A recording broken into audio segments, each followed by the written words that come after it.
lately we've been in an ascending market, which means that home prices have been going up, and actually they've been ascending at a price higher than what we've seen in really quite some time. That also means that we've had issues with appraisals.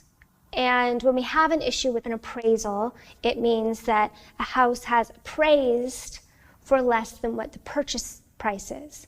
It doesn't necessarily mean it's worth less than the purchase price. It simply means that when the appraiser came to the house and looked at the comps that go back a year, he couldn't find anything matching the price, which is very typical for an ascending market. As a seller, what does that mean to you?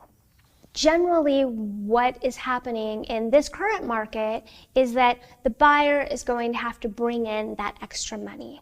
So say they're buying a house for $2 million and it appraises at $1.8 million. It means that that buyer is going to have to bring in the extra $200,000 in a market where there are a lot of multiple offers. If there's not a lot of multiple offers, and if that appraisal contingency hasn't been removed or been waived, it could be a renegotiation. So the buyer could say, listen, it didn't appraise and I'm willing to pay 1.8, which was the appraised price. And you can either choose to accept it or not.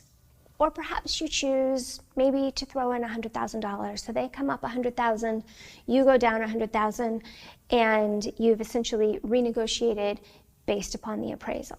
Totally normal, totally part of the process, totally something you should know about. As a seller's agent, when we have multiple offers on a property, I request that the appraisal contingency be removed. And as a buyer, if you have the cash to bring in extra cash, because that's really probably what's going to have to happen, then you have a stronger offer if you remove the appraisal contingency.